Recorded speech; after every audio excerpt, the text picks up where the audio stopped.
Selamat datang di channel Jendela Sains, terutama buat kalian para pejuang UTBK. Kali ini kita akan membahas soal asli UTBK tahun 2024, tes pengetahuan kuantitatif, part yang ke-6. Kita akan bahas 3 soal nomor 16 sampai dengan 18. Simak terus video ini sampai akhir. Soal berikutnya. Suatu tabung dengan tinggi 4 memiliki volume 64 pi. Berdasarkan informasi di atas, pilihlah jawaban dari pilihan benar salah berikut. Di sini disediakan 3 pernyataan. Kita cek satu persatu kebenaran dari pernyataan-pernyataan ini. Yang pertama, diameter tabung lebih dari 7. Gini, ini kan yang diketahui tinggi dan volume dari tabung. Ya sudah, tinggal kita masukkan ke rumus volume tabung, yaitu V sama dengan pi R kuadrat T. V ada, T ada, jadi kita bisa cari R atau jari-jari. Jari-jari tahu, kita cari diameter, tinggal dikali 2, gitu kan? Kita masukkan volumenya 64 pi sama dengan pi yang di ruas kanan ini biarkan aja, nanti bisa kita coret sama pi yang kiri. R kuadrat nggak tahu, T-nya 4. Pi dicoret, 4 coret sama 64 berarti 16, ini 1. Berarti R kuadrat sama dengan 16, R sama dengan 4. R4 berarti diameter atau D 2 kalinya berarti 8. 8 lebih dari 7, benar ya? Berarti pernyataan pertama, diameter tabung lebih dari 7 ini benar.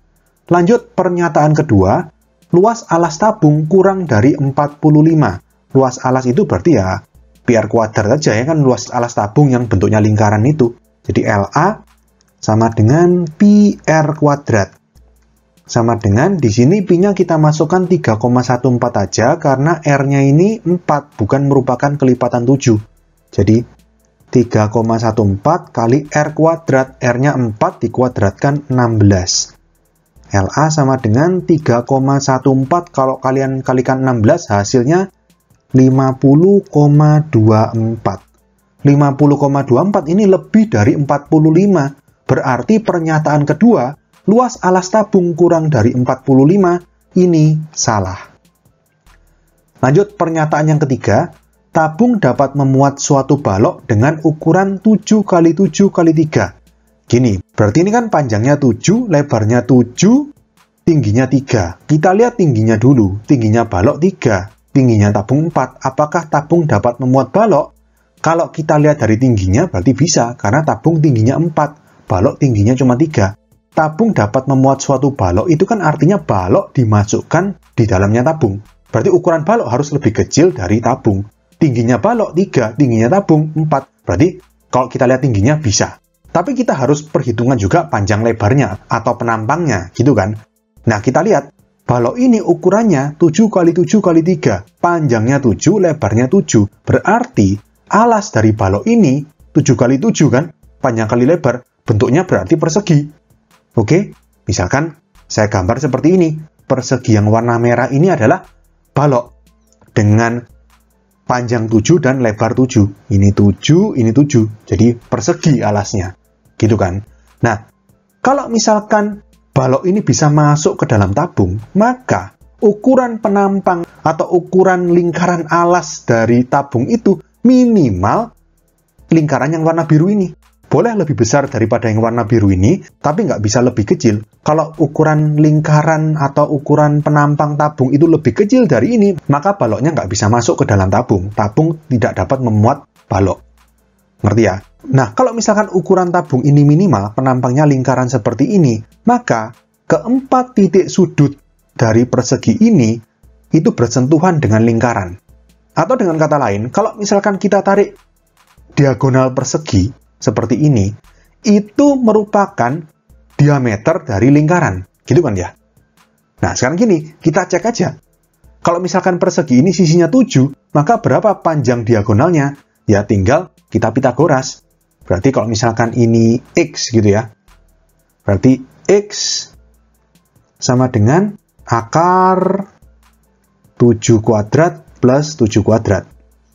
Berarti sama dengan akar 49 plus 49. berarti sama dengan akar 98, ini kan berarti 49 kali 2, berarti 49-nya keluar jadi 7. Jadi X sama dengan 7 akar 2. Artinya, diameter minimal tabung yang dapat memuat balok itu harus 7 akar 2. Nah, tadi diameter tabung itu 8. Kita cek apakah 8 ini lebih dari 7 akar 2. Nah, ini gimana? 7 akar 2 kan ada akarnya. Gimana cara membandingkan?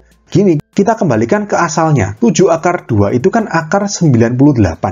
Ya kan? Kita tulis di sini ya. Akar 98. Nah, diameter tabung ini kan 8. 8 itu berapa? Akar 64, ya kan? 8 dikuadratkan kan 64. Akar 64 sama akar 98 sudah pasti ini lebih kecil. Akar 64 lebih kecil daripada akar 98. Atau dengan kata lain, diameternya tabung itu lebih kecil daripada X. Sedangkan X ini tadi adalah diameter minimal dari tabung agar balok ini dapat masuk ke dalamnya tabung.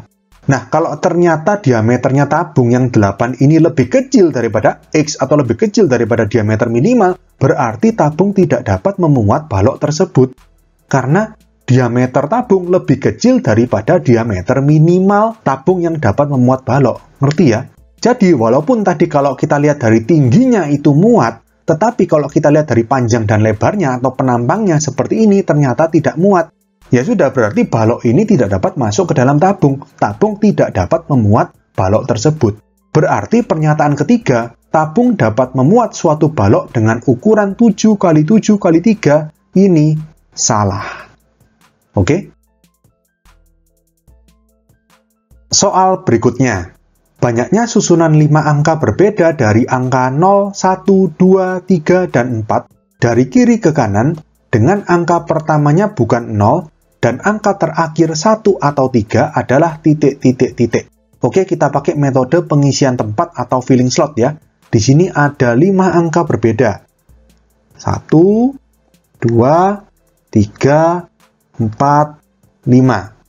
Ketentuannya angka pertama bukan 0, berarti cuma boleh 1, 2, 3, atau 4. Lalu angka terakhirnya cuma boleh 1 atau 3.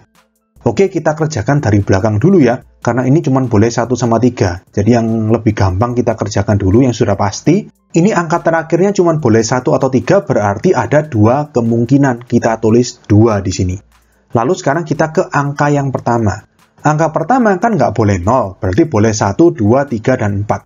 Tapi di antara 1, 2, 3, 4 ini, pasti ada salah satu, entah itu 1 atau 3 yang sudah terpilih, sudah kita isi di angka terakhir. Akibatnya, mau itu yang diambil 1 atau 3, angka pertama ini cuma 3 kemungkinan. Karena kalau misalkan angka terakhirnya 1, angka pertamanya cuma boleh 2, 3, atau 4. Kalau angka terakhirnya 3, angka pertamanya cuma boleh 1, 2, atau 4. Jadi, sama-sama ada 3 cara atau 3 kemungkinan. 3 gitu ya. Lanjut, angka kedua ini bebas, tidak ada ketentuan.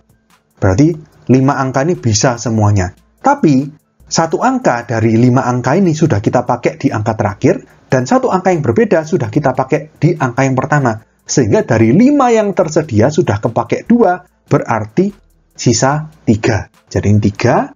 Kemudian yang ini, angka ketiga ini juga bebas, cuma sudah kepake 3. 1, 2, 3, ya kan? Berarti tinggal 2 kemungkinan. Dan angka yang keempat ini cuma 1 kemungkinan, karena boleh 5-5-nya cuma sudah kepake 1, 2, 3, 4. Sudah kita isi di angka terakhir, angka pertama, angka kedua, dan angka ketiga. Jadi cuma ada 1 kemungkinan. Kemudian kita kalikan 3 kali 3, kali 2, kali 1, kali 2. Sama dengan 3 kali 3, 9, 2 kali 2, 4, 9 kali 4 itu 36. Oke, berarti kita dapatkan jawaban soal ini adalah 36. Soal berikutnya.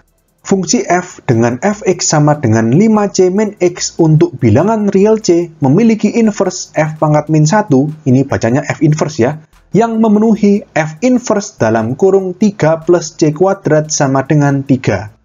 Berdasarkan informasi yang diberikan, manakah hubungan antara kuantitas P dan Q berikut yang benar? P itu C, Q itu 4. Berarti kita cari nilai C ini ya, intinya ya. Nah, gini, itu kan F inverse dalam kurung 3 plus C kuadrat sama dengan 3. Kita pakai sifat yang seperti ini. Kalau kalian ingat, kalau misalkan FA sama dengan B, itu bisa kita tukar posisi, F inverse B sama dengan A. Jadi istilahnya kalau misalkan F inverse itu pindah ruas, itu menjadi F. F pindah ruas menjadi F inverse dan seterusnya. Atau kalau misalkan yang dalam kurung sama yang di luar ditukar, itu jadinya F-nya F inverse. Ya, intinya seperti ini. Jadi, kalau misalkan bentuk yang diketahui di soal F inverse dalam kurung 3 plus C kuadrat sama dengan 3, ini berarti bisa kita balik menjadi F3 sama dengan 3 plus C kuadrat. Nah, Fx tadi kan 5C min X, berarti kalau F3, ya berarti X-nya yang di ruas kanan ini diganti dengan 3, berarti 5C min 3. F3 sama dengan 5C min 3, gitu kan? Berarti 5C min 3 sama dengan 3 plus C kuadrat. Kita pindahkan ke ruas kiri semuanya, bikin persamaan kuadrat, berarti min C kuadrat plus 5C min 3 min 3 min 6 sama dengan 0. Ini kita kali min 1 biar koefisien C kuadratnya positif. Berarti C kuadrat ini min, berubah tanda semuanya, min 5C plus 6 sama dengan ini 0 tetap 0. Kita faktorkan, kita cari dua bilangan kalau ditambah min 5, kalau dikali 6. Ya min 2 sama min 3. Berarti C sama dengan 2 atau C sama dengan 3. Kita lihat. C ini ada dua kemungkinan, bisa 2, bisa 3. Q-nya ini 4. Nah, hubungan antara P dan Q, ya gini. C itu kan bisa 2 atau 3. Mau 2, mau 3, kan pasti lebih kecil dari 4. Mau berapapun nilai C-nya, ya kan? Berarti P ini pasti lebih kecil dari Q. Karena baik 2 maupun 3 itu lebih kecil dari 4. Jadi kita dapatkan jawaban soal ini adalah B. Kuantitas P lebih kecil daripada Q. Oke, sekian untuk video kali ini. Untuk melihat video pembahasan soal-soal UTBK lainnya, bisa kalian klik thumbnail playlist yang ada di sebelah kanan atas ini. Jika ada pertanyaan, saran, maupun kritik, bisa kalian tulis di kolom komentar. Semoga bermanfaat dan sampai jumpa di video selanjutnya.